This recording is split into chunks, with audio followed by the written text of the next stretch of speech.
CP Mumbai Marol कारागृह भरतीचा दुसरा दिवस होता। तर आज 10 मार्चला सीपी मुंबई मरोळ या ठिकाणी ग्राउंड झाला कारागृहाचा, जेल पोलीसचा आणि ज्या पण विद्यार्थ्यांचा मरोळ या ठिकाणी कारागृहाचा ग्राउंड झाला 10 मार्चला, तर त्यांचा ग्राउंडचा अनुभव मी तुम्हाला आजच्या व्हिडिओच्या माध्यमातून सांगणार आहे। ग्राउंडच्या अंदर किती वाजेपर्यंत बसून ठेवलं जात आहे, त्याचबरोबर पहिला इव्हेंट कोणता आहे, दुसरा कोणता इव्हेंट आहे, त्याचबरोबर ग्राउंडच्या अंदरची प्रक्रिया कशा प्रकारे आहे, ग्राउंडच्या अंदरचे कोणकोणते डॉक्युमेंट लागत आहे आणि आज काही विद्यार्थ्यांनी चुका केल्या होत्या त्यांना डायरेक्ट घरी या ठिकाणी पाठवण्यात आलं। तर आपल्याला कोणत्या चुकांनी करायच्या, कोणकोणत्या गोष्टी आपल्याला लक्ष ठेवायचं आहे आणि ज्या काही सकाळी बॅच आहे, सकाळी 5 वाजताची, 6 वाजताची, 8 वाजताची, 10 वाजताची, 12 वाजताची, 2 वाजताची, तर आपल्याला किती वाजता त्या ठिकाणी ग्राउंडच्या अंदर जायचं आहे आणि आपलं 100 मीटर 1600 मीटर रनिंग किती वाजता त्या ठिकाणी स्टार्ट होत आहे आणि ग्राउंडच्या बाहेर आपण किती वाजेपर्यंत निघत आहे, तर याबद्दल सुद्धा माहिती सांगणार आहे। 100 मीटरची सिस्टीम कशा प्रकारे याबद्दल सुद्धा आपण बोलणार आहे। 1600 मीटर रनिंग मारायच्या वेळेस कोणत्या चुकांनी करायचे याबद्दल सुद्धा बोलणार आहे आणि सीपी मुंबई मरोळ या ठिकाणी कारागृहाचं ग्राउंड देण्यासाठी मरोळ पोलीस मुख्यालय ग्राउंड पर्यंत जायचं कसं गावाकडून ते सुद्धा तुम्हाला सांगणार आहे। राहण्याची जेवणाची व्यवस्था कुठं करण्यात आली याबद्दल सुद्धा आपण बोलणार आहे। आजचा व्हिडिओ खूप महत्त्वाचा होणार आहे, व्हिडिओ शेवटपर्यंत बघा आणि व्हिडिओला आताच लाईक करा। नमस्कार विद्यार्थी मित्रांनो, माझी नोकरी कॉर्नर यूट्यूब चॅनलवर मी गोपाल अनखडे तुमचं सर्वांचं सहर्ष स्वागत करतो।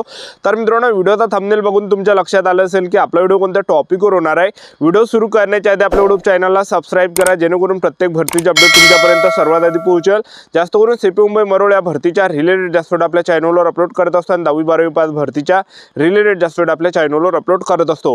व्हिडिओ सुरू करण्याच्या अगोदर सर्वांना एक रिक्वेस्ट आहे, तुम्ही आपला व्हिडिओ कोणत्या जिल्ह्यातून पाहून राहील नक्की कमेंट बॉक्समध्ये सांगा, जेणेकरून मला सुद्धा अंदाज लागणार आहे की आपला व्हिडिओ कोणकोणत्या जिल्ह्यापर्यंत पोहोचू राहिला। तर सेंटर पर्यंत जायचं कसं ते तुम्हाला सांगू देतो। कोणत्या गावातून येत असाल तर पहिले CST ला जा, छत्रपती शिवाजी महाराज टर्मिनस या ठिकाणी रेल्वे स्टेशनवर, आणि तिथून जे विद्यार्थी मित्रांनो घाटकोपरची लोकल पकडा, 10 रुपये तिकीट आहे घाटकोपरच्या लोकलची आणि घाटकोपर मध्ये उतरल्यानंतर घाटकोपर रेल्वे स्टेशनच्याच बाजूने घाटकोपर मेट्रो स्टेशन, तर आपल्याला घाटकोपर मेट्रोनं जायचं आहे आणि घाटकोपर मेट्रो पासून जे विद्यार्थी मित्रांनो 20 रुपयाची मरोळ नाकाची आपल्याला तिकीट फाडायचे आणि मरोळ नाकाला जे विद्यार्थी मित्रांनो तुम्ही 20 रुपयात त्या ठिकाणी पोहोचणार आहे घाटकोपरवरून, ठीक आहे। तर मरोळ नाक्याला जसे उतरले तर तिथून 1 ते 1.5 किलोमीटर अंतरावर मरोळ पोलीस मुख्यालयाचं ग्राउंड आहे।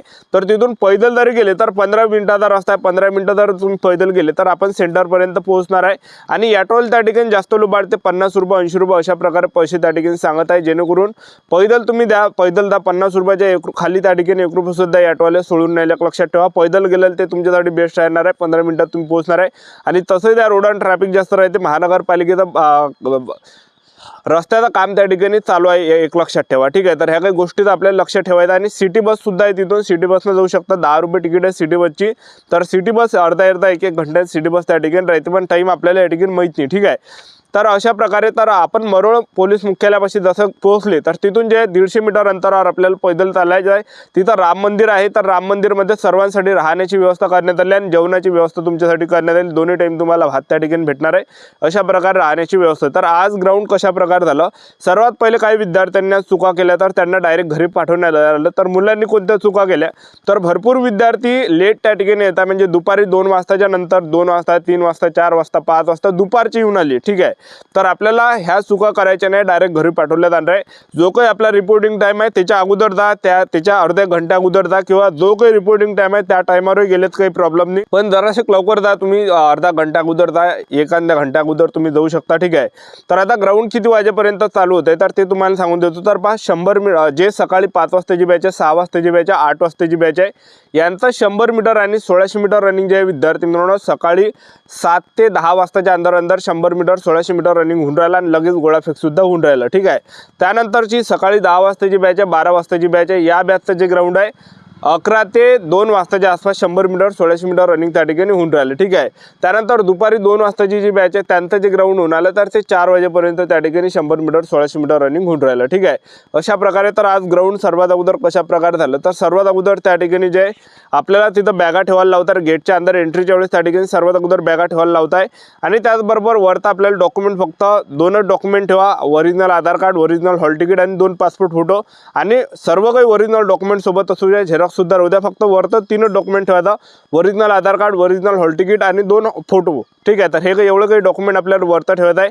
आणि एक आपला डिटेल इंचार्ज आपल्याला त्या ठिकाणी 50 विद्यार्थ्यांची बॅच त्या ठिकाणी नेतात. त्याचबरोबर ग्राउंडच्या अंदर जायच्या अगोदर हलकासा जेवण करून द्या किंवा शेप वगैरे फळ फ्रूट किंवा केळं वगैरे खाऊन द्या, जेणेकरून तेवढे एनर्जी शरीरामध्ये बरकरार राहणार आहे. फळ फ्रूट तुम्ही खाऊन द्या किंवा फळ फ्रूटसुद्धा ग्राउंडच्या अंदर न्या, जेणेकरून तेवढी काही एनर्जी आपल्या शरीरामध्ये बरकरार राहणार आहे. कारण की ग्राउंडच्या अंदर जास्त वेळपर्यंत बसून ठेवला जात आहे. 100 मीटर आहे, 1600 मीटर रनिंग आहे, गोळाफेक आहे, सर्व ताकदीचे इव्हेंट आपल्याला करायचे आहे. तर त्यामुळे जे सर्व सोबत त्या ठिकाणी असू द्या, तिथं उपाशी तापाशी ग्राउंड मारू नका, कारण की ग्राउंडचा परफॉर्मन्स चांगला त्या ठिकाणी बसून नाही याला एक लक्षात ठेवा, ठीक आहे. तर जेवण वगैरे करून द्या किंवा फल फ्रूट खाऊन द्या, जेणेकरून तेवढी एनर्जी शरीरामध्ये बरकरार राहणार आहे. ग्राउंडची इव्हेंट चांगले या ठिकाणी येणार आहे. तर सर्वात अगोदर गेटच्या अंदर एंट्री दिली. एंट्री दिल्यानंतर जे विद्यार्थ्यांना स्टार्टिंगला आपला जो डिटेल इंचार्ज आहे, तर आपल्याला टेबल नंबर पाशी नेत आहे. टेबल नंबर पाशी जो काही आपला रोल नंबर ज्या टेबल नंबर पाशी तर त्या रांगेमध्ये लागायचा आहे आणि त्यांना ओरिजिनल आधार कार्ड दाखवावं लागतं आणि हॉल तिकीट दाखवायचे आणि फोटो त्यांच्याजवळ द्यायचा आणि तिथं आपल्याला सिग्नेचर करायचे त्या फाईलवर आणि त्या फाईलवर फोटो चिपकायचा आहे. तर हे काही झाल्यानंतर जे विद्यार्थी मिळून एक फॉर्म आपल्यापासून लिहून घेतला जात आहे.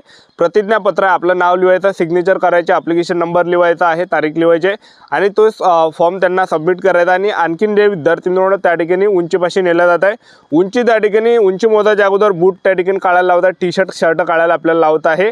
आणि त्याचबरोबर उंची त्या ठिकाणी मशीनमध्ये मोजल्या जात आहे, छातीसुद्धा त्या ठिकाणी मशीनमध्ये मोजल्या जातात आणि आपल्याला डिजिटलपणे दाखवल्या जातं उंची, छाती, वजन किती आपलं, ठीक आहे.